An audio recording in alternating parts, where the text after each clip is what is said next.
need another comment for Taylor.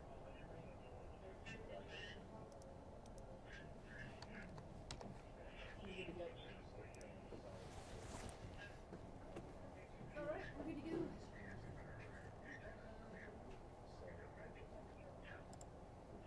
Hey Scott, let's crawl, please.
Is this being recorded?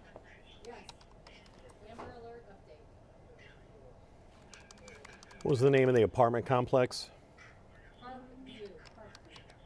With a P. Parkview what? Estates, thank you.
Test.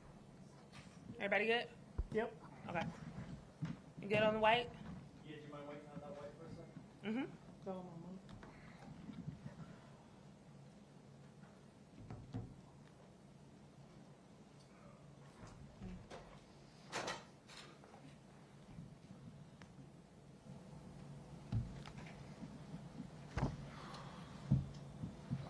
Got it, thank you. Mm-hmm. Is everybody all set? Yes.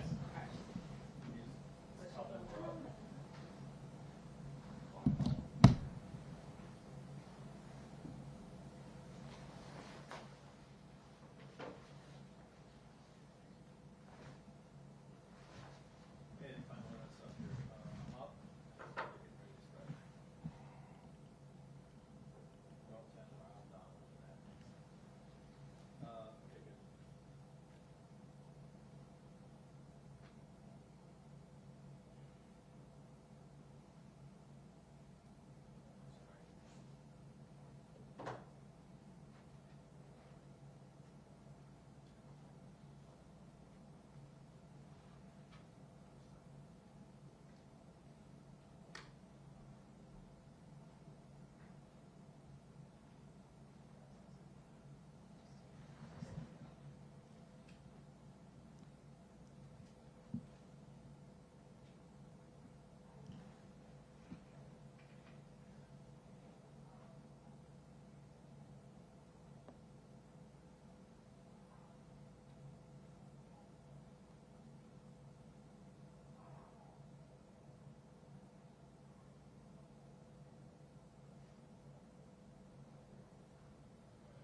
Good afternoon. I'm Dan DeRose with 19 News Now, coming to you from our digital desk. We're about to get an update on the Ohio Amber Alert that originated in Columbus that has ties here to Northeast Ohio. Authorities still looking for Darnell Taylor and the woman who had custody of him. And we're talking about Pammy May. Let's take you live to the news conference in Columbus.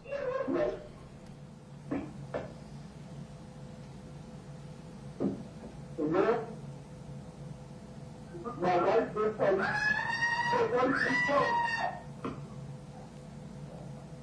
your wife was what?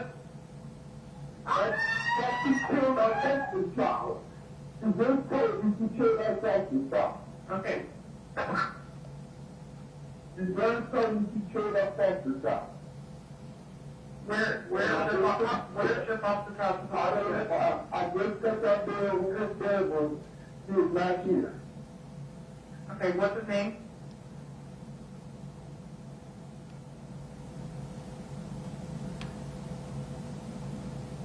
She's running out the house now. How old? She's 5. And is she white, black, or Hispanic? She's black. She's sitting in my car, and she's running out the house now. Okay, what's your wife's name?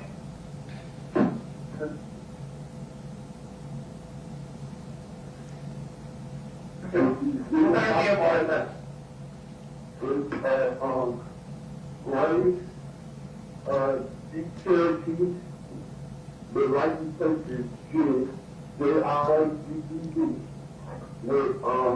Yeah, I'm sorry, J-I-G-G-D. With like 2 eyes, but they're like the Roman numeral 2. She's not involved right now. Okay, give me. Okay, hold on, sir. What's that tag again? What's that tag again? J-I-G-G-D.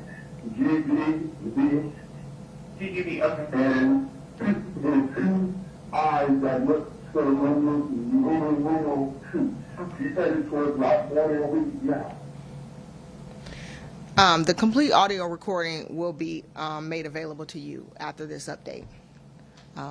As you heard from the portion of the 911 call that you heard, we have significant reason to believe that Darnell could be in danger. As a result, felony of the third-degree child endangerment charge was filed, as well as felony of the first-degree kidnapping charge was filed on Pammy May. Based on this investigation, we're going to continue to follow every lead that we have. We've worked along with our local, state, and federal partners up to this point to follow every single lead, and we will continue to do so until we've located Darnell as well as Pammy. I'm going to bring Deputy Chief Weir up now so that he can go over a couple of more videos for you.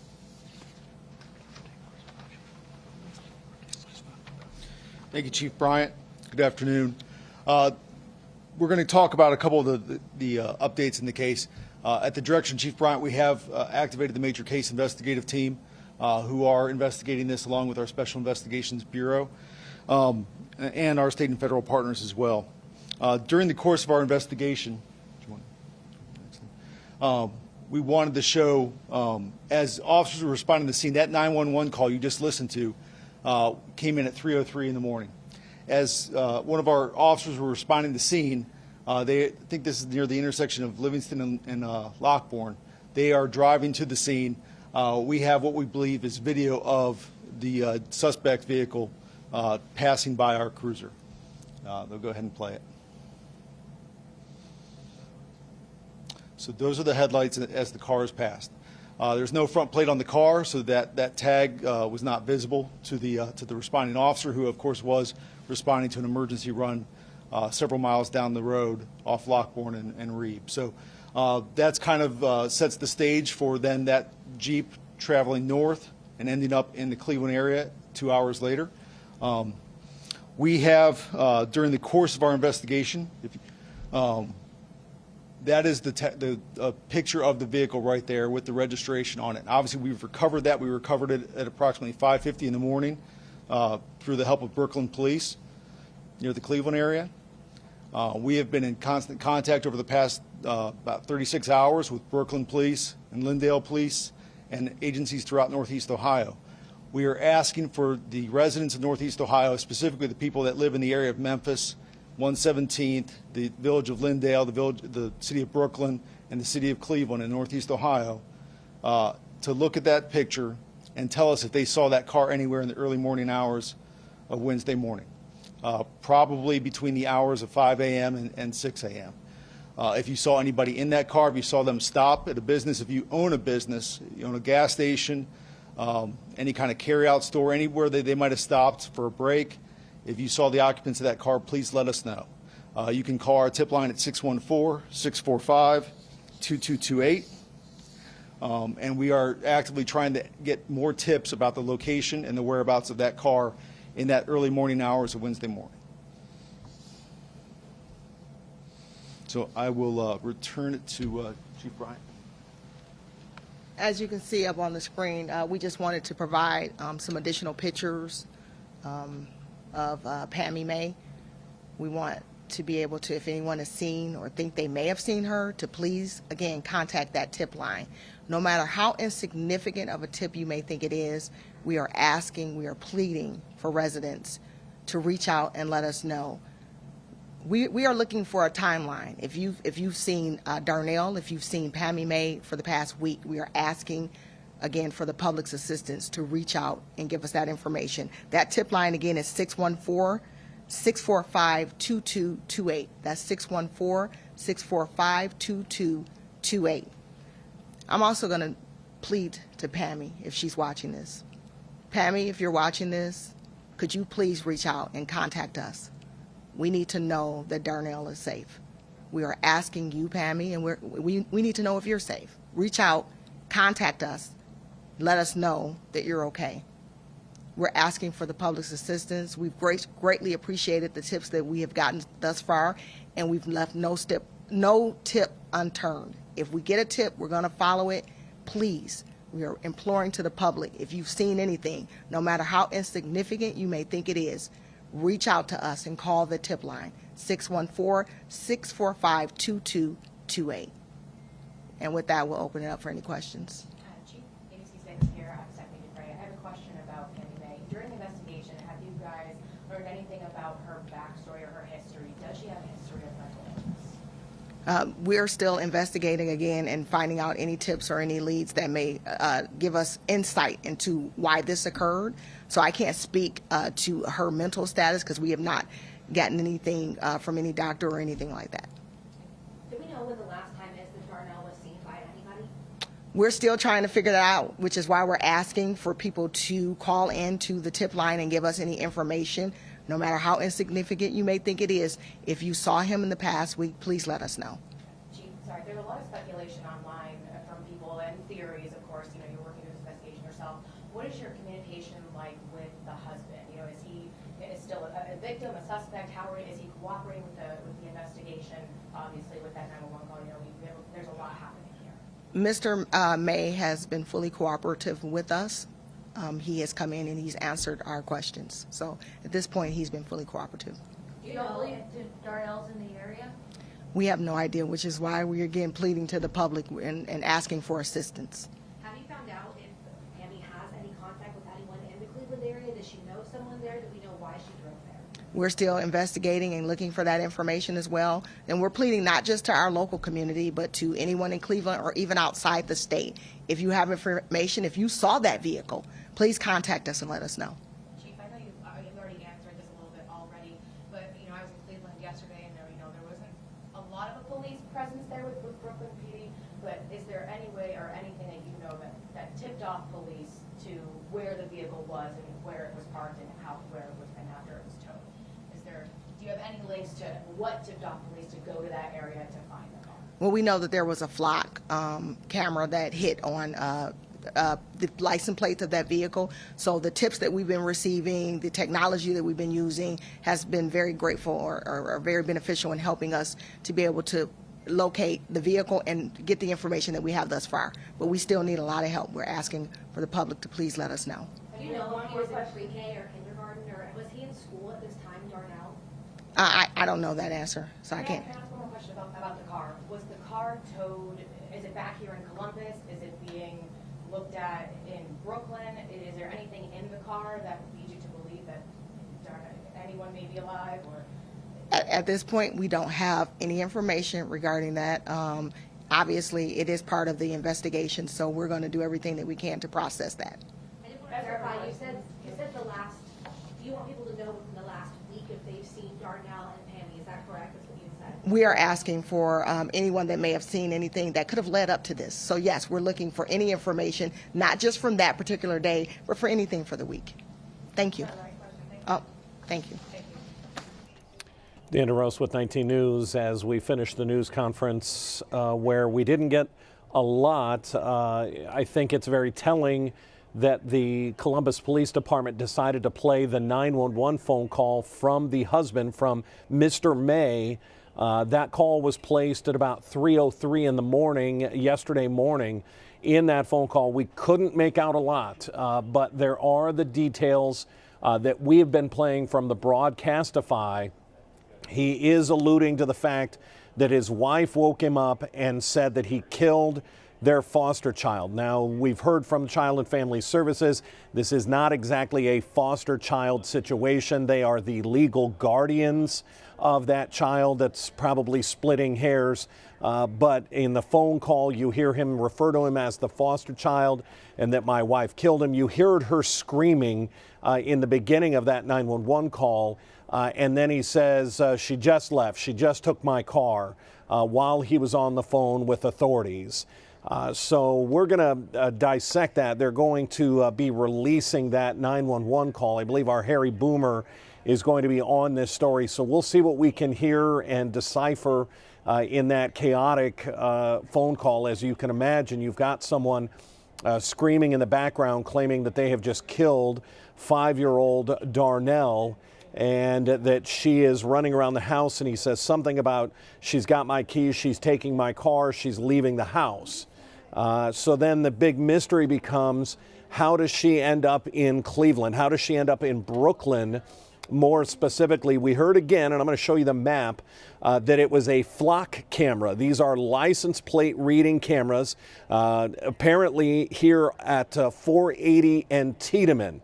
So you have a flock camera that gets a quick snapshot of her license plate, and that's why those flock cameras are so impressive, is that instantly when it gets a hit, because you heard the husband in the phone call relay what the plate number was, that when it hits a flock camera in this area, 480 in Tiedemann, immediately the authorities in this area, specifically Brooklyn, were alerted. And if you get off of Tiedemann at 480, she would have driven up to Memphis, and then it's right here, this Parkview Estates. It's this apartment complex where that SUV was ditched. So you can see she got off the interstate, would have made one turn off the highway, took Tiedemann, took one more turn on Memphis, and then pulled into this apartment complex. The question was asked again, what is her tie to this apartment complex? Does she know anyone in Brooklyn? Does she know anyone in Cleveland?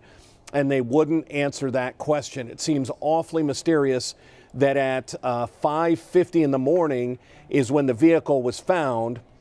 We understand that the hit on the flock camera would have been at about 5:30. But so this is where the mystery is, that in 20 minutes, this Pammy May would have been able to potentially walk herself out of this area. That's why they're asking for anyone in the area, whether it's this Sunoco that's on the corner, any convenience shops. They're even talking about Lindale. Why is she referring to Lindale? Because if you start up Memphis, you cross the tracks, you're now in Lindale here. You end up on West 117th before it becomes Cleveland again. That's why they're referring to Lindale. So it's kind of all in this same area. How did she make it out of there? Was it on foot? Was there someone? I mean, you have to go through all the scenarios. Did she walk out of there? Did she steal another car in that area? Was somebody there waiting for her and drove her out of that area? As investigators, you have to keep all of that open, and that's why they're asking for anybody who saw that Jeep, maybe pull in there. Maybe you saw this yesterday morning at about 5:30 in the morning, between 5 and 6. Maybe you saw that silver Jeep off of Tiedemann. Maybe when she got off of Tiedemann, did she go to, there's a number of convenience stores, gas stations, there's a Starbucks, there's other places here that may have been open at the time. There's a Sheetz, then the Starbucks is just up the street. Did she perhaps stop anywhere in that area? And it's not just the Tiedemann area in Cleveland, it could be anywhere. Because what's interesting and what I think you can pick up on if you listen to these news conferences, they don't have evidence of really a crime scene inside that vehicle. What this says is they have not found the body of Darnell. But if that's what she's claiming, that she told her husband that she killed Darnell, where is the body? Clearly they haven't found it at their home. The husband is being cooperative. They've been in there. Clearly, it doesn't appear that anywhere in that apartment complex that his body was there. It's pretty clear that his body was not in the SUV. Otherwise, we wouldn't still be doing these news conferences. There wouldn't still be an Amber Alert.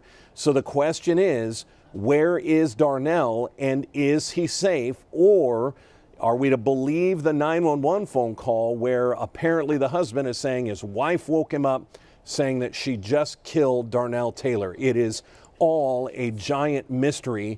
Amber Alerts generally don't stretch on this long. Of course, there is the record-breaking case in Cleveland that has not been solved, but that is another case. This one is very strange, a large mystery, and they're asking for anyone in the Cleveland area, not just Cleveland. She would have had to come up north at some point. She could have stopped anywhere, maybe a rest station. She could have stopped at a convenience store, at a gas station off one of the highways, whichever highway she took to get up here. So they're just looking for information. If you know anything, you can call your local police department. You could call the Columbus police station. You could call Brooklyn, and I'm sure they would be willing to get you in touch with the right people. The mystery continues. We've got Harry Boomer on the story today, and we'll have the very latest coming up when we start 3.5 hours of news at 3 o'clock on Channel 19. Until then, I'm Dan DeRose with 19 News. Have a good afternoon. 19 News is everywhere. Download our CTV apps and follow us on social media at Cleveland 19 News.